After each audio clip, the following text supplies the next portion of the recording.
nuk e gjatë përpara. Një grusht me frikra. Unë dhe gjysma jote në kërkim të botës që prej lindjes së parë.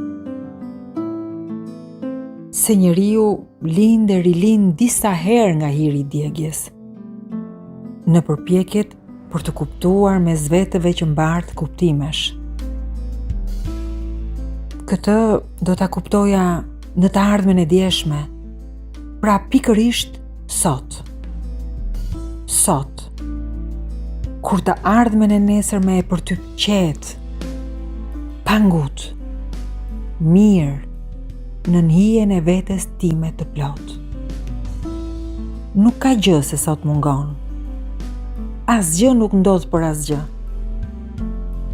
Në takimin ton të jetës, fiks një frymëmarrje të plot dashurie, ne dhuruam gjysmat që njëri tjetrit i ja kishim huazuar që nga ngjizja. Misioni u krye. Ne jemi dy gjysma të plota në një rrjedh të lirë vullnetesh të caktuara, në pritje të një frymëmarrje të amshuar, dritë për jetësie.